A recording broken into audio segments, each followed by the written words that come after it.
بسم الله الحمد لله والصلاة والسلام على رسول الله صلى الله عليه وسلم والدين ورستودو بيت سابوج السلام عليكم ورحمة الله وبركاته.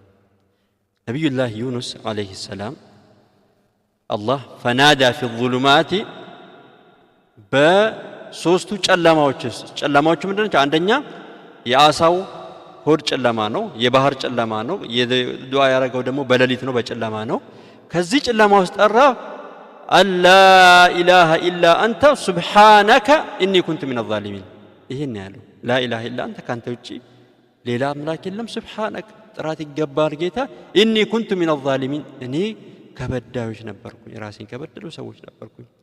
الله فاستجبنا له አለ يعني አውጣኝ ይቅር በለኝ ምንም ዱዓ እኮ አልተደረገም ግን فاستجبنا له الله ተቀበለ። ምንድነው የተቀበለው? سبحان الله شوفوا الثناء على الله ብቻ ذكرنا دعاءنا يا الله وداسي ብቻ አንተ ቁጭ ብቻ በማድረግ ለእነ አላህ ውስጥ ነው ያውቃል ዱዓውን ያውቃል። ገብቷችሁ? ይሄንን በማድረጉ ድምጹ ከሰማይ ከዛች ከባህር ወጥቶ ከምድርም አልፎ አህለ ሰማይ ጋር ሲደርስ የሰማይ መላእክቶቹ ያ ረቢ ሰውቱ ማዕሩፍ ይሄ የምናውቀው ድምጽ ነው። ማን ነው? ማን እንደሆነ አያውቁትም። ይሄ የምናውቀው ድምጽ ነው ማን ነው ሲሉ አብዲ ዩኑስ ባሪያ ነው። ድምጹ ግን በምንድን ነው የታወቀው? ከዛ በፊት ባረገው ነው።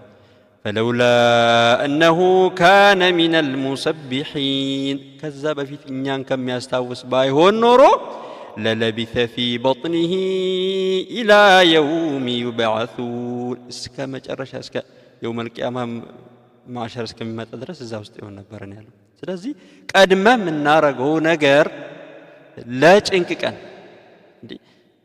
እስቲ አንድ ሰው ተጠፋፍተ እንደምትታወቅ በፊት ተጠፋፍተ የሆነ የችግር ጊዜ ብቻ መተንተ ስትለው ለችግር ጊዜ ብቻ ነው አላህ ገፉር ረሂም አላህ ረሂም ነው።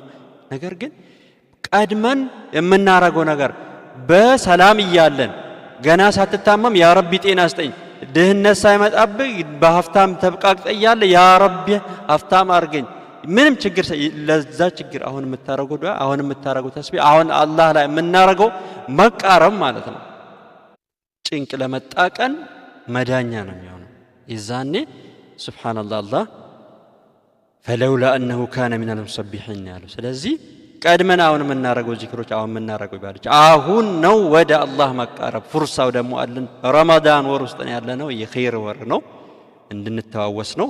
وجزاكم الله خير. السلام عليكم ورحمة الله وبركاته.